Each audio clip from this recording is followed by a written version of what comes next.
ஆண்டவராகிய இயேசு கிறிஸ்துவனுடைய பெயரினாலே இந்த நாளிலும் இந்த செய்தியை யூடியூப்ல பார்த்து கொண்டு இருக்கிற எல்லா சகோதர சகோதரிகளை நான் வாழ்த்துகிறேன், வரவேற்கிறேன். கர்த்தருடைய வார்த்தையை தியானிப்பதற்கு முன்பதாக கண்களை மூடி ஜெபம் செய்வோம். நல்ல தேவனே, இந்த வேலையில நோக்கி பார்க்கிறோம். இந்த வார்த்தைகளை தியானிக்க எங்களுக்கு உதவி செய்ய பரிசுத்த ஆவியானவர் எங்களை நடத்தி செல்கிறார். இயேசு கிறிஸ்து மூலம் கேட்கிறேன், உயிருள்ள நல்ல தகப்பனே, ஆமென். எடுத்தவர்கள் வாசிக்கலாம். அப்போஸ்தலர் நடபடிகள் புத்தகம் 4ஆம் அதிகாரம் 32 37 வரைக்கும். விசுவாசிகளாகிய திரளான கூட்டத்தார் ஒரே இருதயமும் ஒரே மனமுள்ளவர்களாய் இருந்தார்கள். ஒருவனாகிலும் தனக்குள்ளவைகளில் ஒன்றையும் தன்னுடையதென்று சொல்லவில்லை. சகலமும் அவர்களுக்கு பொதுவாய் இருந்தது. கர்த்தராகிய இயேசுவின் உயிர்த்தெழுதலை குறித்து அப்போஸ்தலர்கள் மிகுந்த பலமாய் சாட்சி கொடுத்தார்கள். அவர்கள் எல்லார் மேலும் பூரண கிருபை உண்டாயிருந்தது. நிலங்களையும் வீடுகளையும் உடையவர்கள் அவைகளை விற்று விற்கப்பட்டவைகளின் கிரயத்தை கொண்டு வந்து அப்போஸ்தலருடைய பாதத்தில் வைத்தார்கள். அவனவனுக்கு தேவையானதற்கு தகுந்ததாய் பகிர்ந்து கொடுக்கப்பட்டது. அவர்களில் ஒருவனுக்கும் ஒன்றும் குறைவாயிருந்ததில்லை. சீப்புருதிவானும் லேவியனும் அப்போஸ்தலராலே ஆறுதலின் மகன் என்று அர்த்தம் கொள்ளும் பர்னபா என்னும் மறுபேர் பெற்றவனுமாகிய யோசே என்பவன் தனக்கு உண்டாயிருந்த நிலத்தை விற்று அதன் கிரயத்தை கொண்டு வந்து அப்போஸ்தலருடைய பாதத்திலே வைத்தான். போதுமான பாருங்களேன், இந்த அப்போஸ்தலர் நடபடிகள் 4ஆம் அதிகாரத்துல நம்ம பார்க்கிறோம். அதற்கு முன்பாக பாத்தீங்கன்னா, இந்த முதல் நூற்றாண்டில அப்போஸ்தலர் நாட்களில் இருந்த சபையார் தங்களுடைய நிலங்களை, காணியாட்சிகளை விற்று கொண்டாந்து அப்போஸ்தலருடைய பாதங்கள்ல வைத்ததை நம்ம பார்க்க முடியும்.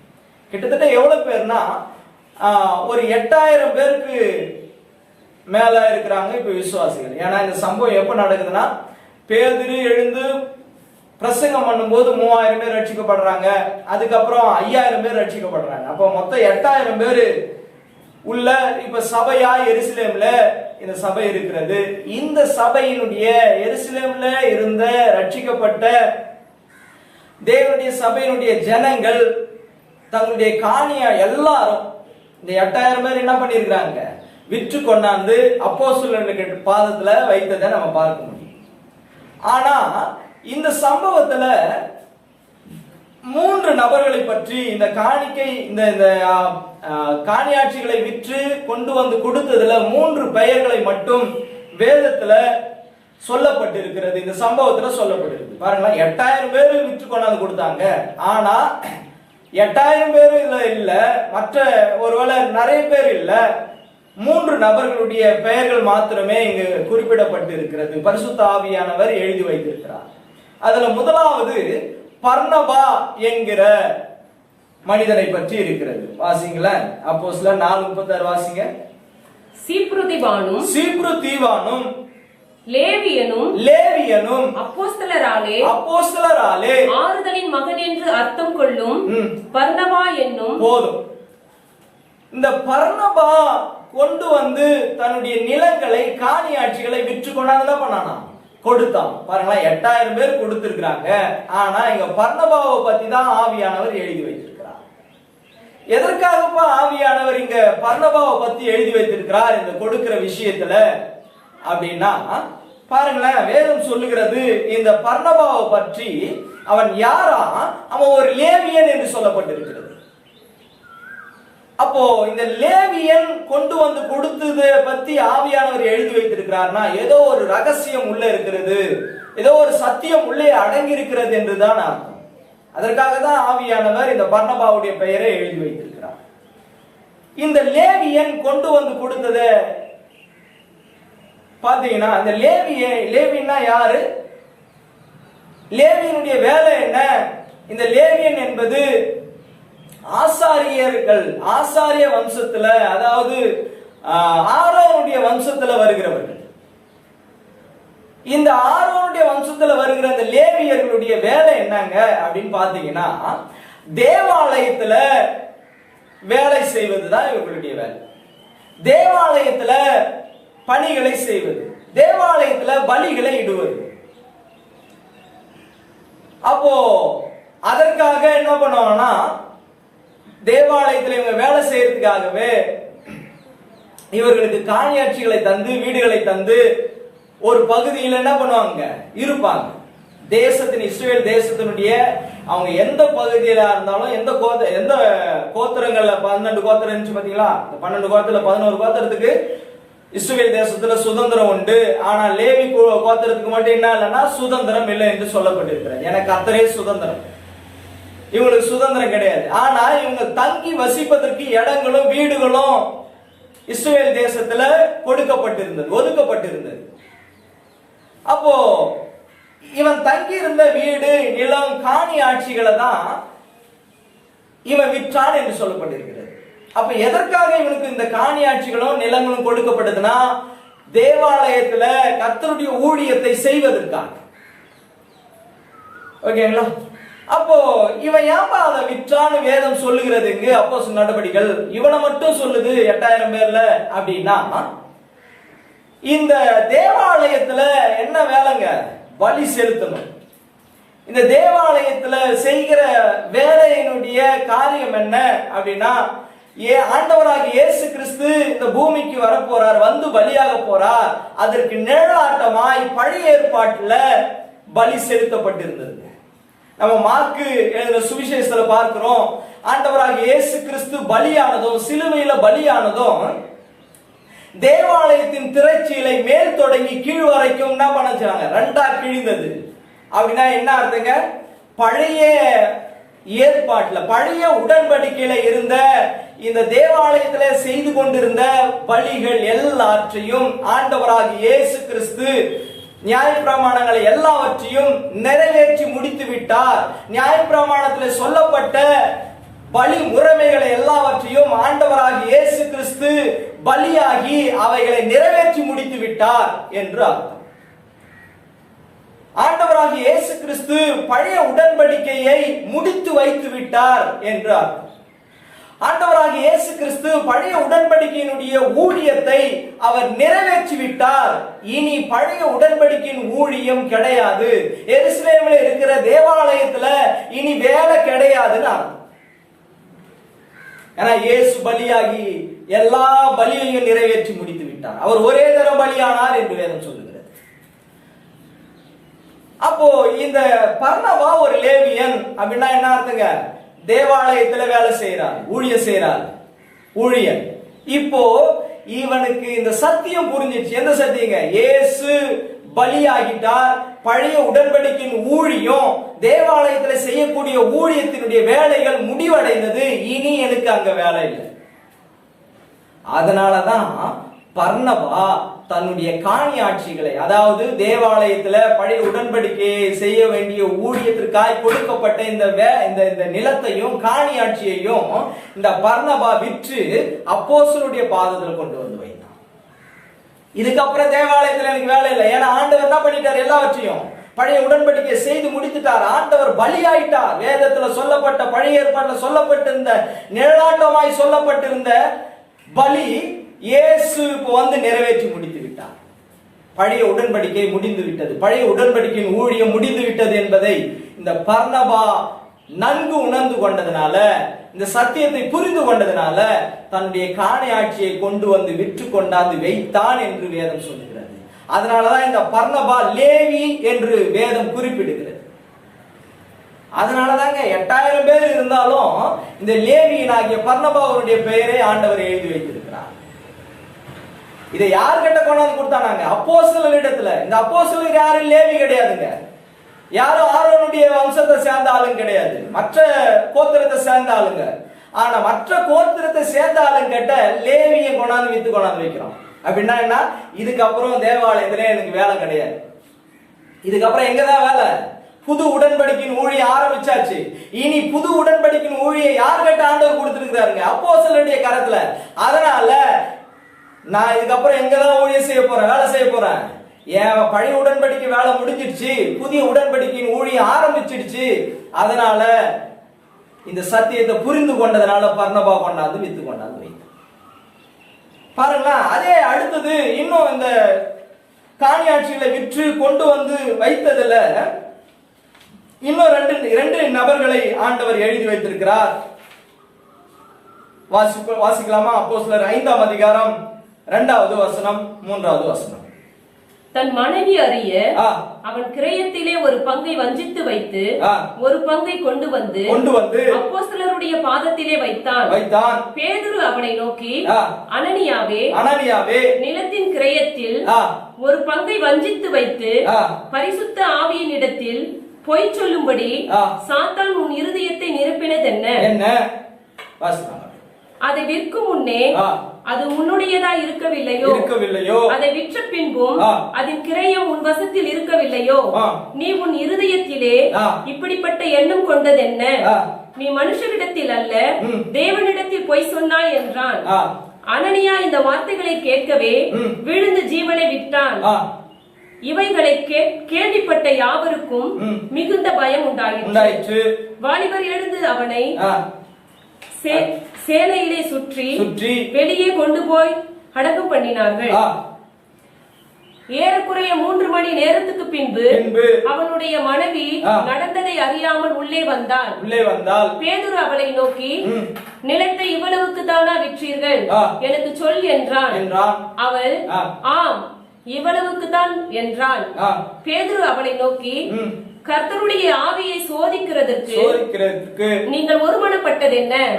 இதோ உன் புருஷனை அடக்கம் பண்ணினவர்களுடைய கால்கள் வாசற்படியிலே வந்திருக்கிறது, உன்னையும் வெளியே கொண்டு போவார்கள் என்றான். உடனே அவள்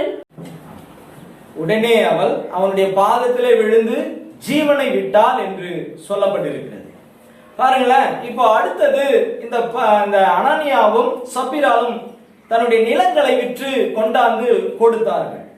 அப்ப இந்த 8000 பேர்ல 3 நபர்களை பற்றி சொல்லப்பட்டிருக்கிறது. அதுல அடுத்த 2 நபர் யாருன்னா இந்த அனனியா சப்பீரா, கணவன் மனைவி. இப்போ இவங்க கொண்டாந்து கொடுத்தாங்க. ஆனா ஒரு பங்கை இவங்க எடுத்து வைத்திருந்தாங்க. மீதி 99% என்ன பண்ணாங்க? கொடுத்துட்டாங்க. யோசிச்சு பாருங்களேன், தேவன் பணத்துக்காக அடிப்பாராம். அப்போ வார்த்தையின்படி பாத்தீங்கன்னா 10ல 1 தரணும், இவங்க 1 தரல, 99 தந்திருக்கிறாங்க. அதுக்கா தேவன் அடிச்சிருவாரு? இங்க தேவன் அடிச்சாரு அப்படின்றத நம்ம பார்க்கணும். அப்போ ஏதோ ஒரு ரகசியத்தை இங்க வைத்திருக்கிறார் ஆண்டவர். இவங்க என்ன பண்ணாங்களா? சாத்தான் இவர்களுடைய இருதயத்தை என்ன பண்ணாங்களாங்க? நிரப்பினான் என்று சொல்லப்பட்டிருக்கும். பாருங்களேன், வாசிங்க 3வது வசனம். பேதுரு அவனை நோக்கி, அனனியாவே, நிலத்தின் கிரயத்தில் ஒரு பங்கை வஞ்சித்து வைத்து பரிசுத்த ஆவியினிடத்தில் பொய் சொல்லும்படி சாத்தான் உன் இருதயத்தை நிரப்பினதென்ன? பாருங்களேன், இந்த ஒரு பங்கை வஞ்சித்தது என்பது இவன் செஞ்சது மட்டும் இவனா செய்யல, சாத்தான் இவன் என்ன பண்ணிருக்கிறானா? இவனுடைய இருதயத்தை நிரப்பி இருக்கிறான் என்று சொல்லப்பட்டிருக்கிறது, இந்த ஒரு பங்கை வஞ்சித்து வைக்கும்படியா. அப்போ பாருங்க, சாத்தான் எப்பவுமே ஒரு மனுஷனுடைய இருதயத்தை எப்படி நிரப்புவான்னா, தன்னுடைய பொய்களால் நிரப்புவான், தன்னுடைய வார்த்தைகளால் நிரப்புவான். அப்படி தன்னுடைய வார்த்தைகளை நிரப்பும் போது, தன்னுடைய பொய்களை நிரப்பும் போது, கர்த்தருடைய வார்த்தையை கொண்டு அந்த வார்த்தையின்படி என்ன பண்ணுவாங்க? அதை சொல்லிட்டு அதுக்கப்புறம் தன் பொய்யையும் சொல்லுவான். அதுதான் நம்ம ஆதியாகமத்தின் புத்தகத்துல நம்ம பார்க்க முடியும். 3ஆம் அதிகாரம் 3ல இருந்து 5 வரைக்கும் வாசிங்க. ஆனாலும் தோட்டத்தின் நடுவில் இருக்கிற விருட்சத்தின் கனியை குறித்து தேவன் நீங்கள் சாகாதபடிக்கு அதை புசிக்கவும் அதை தொடவும் வேண்டாம் என்று சொன்னார் என்றார். பாருங்களா, தேவன் சொன்னாரு, நீ அந்த தோட்டத்துல இருக்கிற நடுவுல இருக்கிற அந்த கனி என்ன பண்ணக்கூடாது? நன்மை தீமை அறிகிற கனிய நீ புசிக்க கூடாது, தொடக்கூடாது, ஏன்னா நீ செத்துருவ அப்படின்னு சொல்ற. ஆனா அதே வார்த்தையை வச்சு இப்ப பிசாசு என்ன சொல்றான் பாருங்க. அப்பொழுது சர்ப்பம் ஸ்திரீயை நோக்கி, நீங்கள் சாகவே சாவதில்லை. பாருங்க, அவர் சொன்னாரு செத்துருவன், அதான் கடவுளுடைய வார்த்தை. ஆனா இவன் அது கூட என்ன, தன்னுடைய வார்த்தையை, தன்னுடைய பொய்ய உள்ள வச்சுட்டாங்க. இதே போலதான் ஒரு மனுஷனுடைய இருதயத்தை சாத்தான் எப்பவுமே நிரப்பும், இந்த மெத்தட்ல தான். அப்ப இங்க என்ன, இந்த அனனியா சப்பீராவுடைய இருதயத்தை இந்த சாத்தான் எப்படி நிரப்பி இருக்கிறான்னா, தன்னுடைய பொய்கள்னால. அப்படின்னா என்ன, ஏற்கனவே நம்ம பர்னபாவுடைய விஷயத்துல பார்த்தோம், ஒரு பங்கு என்று சொல்லப்பட்டிருக்கிறது. அவன் அதாவது லேவியன் என்று சொல்லப்பட்டிருக்கிறது. லேவியனுக்குரிய பங்கு அவன் விற்று கொண்டாந்து கொடுத்தான்னு சொல்லப்பட்டிருக்கிறது. பாருங்களேன், இப்போ இந்த அனனியா, அதாவது இந்த அனனியா என்ன பண்ணானா, ஒரு பங்கை வஞ்சித்து எடுத்து வைத்துக் கொண்டானா. இந்த ஒரு பங்கு என்றது எதை குறிக்கும் அப்படின்னா, என்னாகமத்தின் புத்தகம் 18ஆம் அதிகாரம் 26வது வசனம். என்னாகமம் 18. லேவியரோடு சொல்ல வேண்டியது என்னவென்றால், லேவியனோடு நம்ம அந்த பர்னபா விஷயத்துல பார்த்தோம், லேவியன் என்று சொல்லப்பட்டிருக்கிறது, லேவியனோடு சம்பந்தப்பட்டது. இங்க பார்க்கிறோம், நீங்க லேவியனோடு சொல்ல வேண்டியது என்னவென்றால், இஸ்ரவேல் புத்திரர் கையில் வாங்கிக் கொள்ளும்படி நான் உங்களுக்கு சுதந்திரமாக கொடுத்த தசம பாகத்தை நீங்கள் அவர்கள் கையில் வாங்கும்போது தசம பாகத்தில் 10ல் ஒரு பங்கை கர்த்தருக்கு ஏறெடுத்து படைக்கும் படைப்பாக செலுத்த வேண்டும். அப்ப அந்த ஒரு பங்குன்றது அது கர்த்தருடையது, கர்த்தருக்காய் செலுத்தக்கூடியது. இரண்டாவது, அது லேவியர்களோடு சம்பந்தப்பட்ட ஒரு விஷயம். அப்போ லேவியர்களோடு சம்பந்தப்பட்டது என்றால் என்ன அர்த்தம்? அது பழைய உடன்படிக்கையோடு சம்பந்தப்பட்ட ஒரு விஷயம். இப்ப பழைய உடன்படிக்கை முடிஞ்சிடுச்சுன்னு தான் பர்னபா தன்னுடைய வேலையெல்லாம் இதுக்கப்புறம் இங்க தேவாலயத்துல வேலை கிடையாது விற்று கொண்டாந்து கொடுத்துட்டான். ஆனா இந்த அனனியாவும் சப்பீராலும் ஒரு பங்கை வஞ்சித்து வச்சுட்டாங்க. அப்படின்னா அந்த ஒரு பங்கு எதோட சம்பந்தப்பட்டதுங்க? பழைய உடன்படிக்கையோடு சம்பந்தப்பட்ட ஒரு விஷயம். அப்போ இவங்க என்ன நினைச்சாங்க? சாத்தானுடைய இருதயத்தை என்னன்னு நிரப்பி இருக்கிறான்னா, ஆண்டவராகிய இயேசு கிறிஸ்து சிலுவையிலே பலியாகி அவர் எல்லா பழைய உடன்படிக்கை எல்லாம் நிறைவேற்றி முடித்துட்டாரு, நியாயப்பிரமாணத்தை எல்லாம் நிறைவேற்றி முடித்துட்டாரு, பழைய ஊழியத்தை உடன்படிக்கையின் ஊழியத்தை முடிச்சிட்டாரு. இப்போ புதிய உடன்படிக்கையின் ஊழியத்தை ஆரம்பிச்சு வச்சிருக்கிறாரு தன்னுடைய ரத்தத்தின் மூலமாய், தன்னுடைய பலியின் மூலமாய் அப்படிங்கிற சத்தியம் சபைகள்ல இப்ப போதிக்கப்படுது அப்போஸ்தலர் மூலமா. ஆனா இந்த அனனியாவுடைய உள்ளத்துல இருதயத்துல சாத்தா என்ன தெரியுமா சொல்லி இருக்கிறான்? இந்த ஒரு பங்கு வஞ்சித்து வச்சது என்ன தெரியுமா அர்த்தம்? இயேசு பலியானது உண்மைதான், பலியாயிட்டார்தான். ஆனாலும் ஒருவேளை அந்த பழைய உடன்படிக்கையின் வேலை ஊழியம் ஒருவேளை உதவும் இல்லை அப்படின்னா என்ன அர்த்தங்க? புது உடன்படிக்கை இயேசு பலியானதை ஒழுங்கா விசுவாசிக்கல, எது மேல இவனுடைய விசுவாசம் போகுதுங்க? பழைய உடன்படிக்கையின் மேல. இயேசு எல்லாத்தையும் செஞ்சு முடிச்சிட்டாரு, இருந்தாலும் பழைய உடன்படிக்கை என்னை காப்பாத்தும்னு நினைச்சான், எனக்கு உதவும்னு நினைச்சான். அதனாலதான் இவன் அந்த ஒரு பங்கை எடுத்து வச்சான். பாருங்களேன், அப்போ ஏன் இவன் மறுத்து போனா? சாத்தான் இருதயத்தை நிரப்பிட்டான். என்ன நிரப்பிட்டான்? பழைய உடன்படிக்கை முடிச்சிருந்தாலும் அது உனக்கு உதவும்பா, உன்னை காப்பாற்றும். புது உடன்படிக்கை அவர் செஞ்சது இருக்கிறதான், செஞ்சு முடிச்சிட்டாருதான். இருந்தாலும் பழைய உடன்படிக்கை என்ன பண்ணிக்கினி பிடிச்சிக்கோ, கொஞ்சம் ஒழிச்சு வை, அது உனக்கு பயன்படும் அப்படின்னு நிரப்பினா பாருங்க. எப்பவுமே சிலுவை, ஆண்டவராக இயேசு கிறிஸ்துவினுடைய சிலுவை, பாடு, மரணம், உயிர்த்தெழுதல் என்கிற இந்த புது உடன்படிக்கையை எந்த ஒரு மனிதன் விட்டுறானோ, பழைய உடன்படிக்கை பிடிச்சுக்கிறானோ, அந்த மனிதனுடைய ஆத்துமா அது மரணத்துக்குள்ளார போயிடுங்க. ஏன்னா வேதம் சொல்லுகிறது, நியாய பிரமாணத்தின் கீழ் விரும்புகிறவர்கள், நியாய பிரமாணத்தின்படி நியாய பிரமாணத்தினால் நீதிமானாக விரும்புகிறவர்கள் சபிக்கப்பட்டவர்கள் என்று சொல்லப்பட்டிருக்கு, சாபத்திற்கு உட்பட்டவர்கள் என்று சொல்லப்பட்டிருக்கிறது. பழைய உடன்படிக்கையின் ஊழியம் அது மரணத்தை கொண்டு வரும் என்று சொல்லப்பட்டிருக்கிறது. வாசிங்களா, பழைய உடன்படிக்கை ஊழியம் 2 கொரிந்தியர் 3ஆம் அதிகாரம் 7 வாசிங்க. எழுத்துக்களினால் எழுதப்பட்டு கற்களில் பதிந்திருந்த மரணத்துக்கு ஏதுவான ஊழியத்தை செய்த மோசேயினுடைய முகத்திலே. பாருங்களா, அப்போ பழைய உடன்படிக்கையின் ஊழியம் என்ன ஊழியமாங்க? மரணத்தின் ஊழியம் என்று சொல்லப்பட்டிருக்கிறது. போதும். அப்ப அந்த மரணத்தின் ஊழியத்தை இப்ப முடிச்சு வச்சிருந்தாலும் இவன் பிடிச்சிக்கணும். அந்த ஒரு பங்குன்றது அதுதான் பழைய உடன்படிக்கையின் ஊழியம். அதனாலதான் மரித்துட்டு பாருங்களா, ஆண்டவர் ஏதோ காசுக்காக அவனை அடிக்கல. யாரெல்லாம் சத்தியம் என்னன்னா, யாரெல்லாம் ஆண்டவராக இயேசு கிறிஸ்து சிலுவையில எனக்காய் பலியானார் என்கிற சத்தியத்தை விட்டுறாங்களோ, இந்த புதிய உடன்படிக்கையின் ஊழியத்தை விட்டுறாங்களோ, அவங்க எல்லாம் மரித்து போன ஒரு நிலையில தான் ஆத்துமா மரித்து போவுங்க. அதுதாங்க சொல்லுங்க. இந்த அனனியாவும் சப்பீராலும் அப்படிதான்.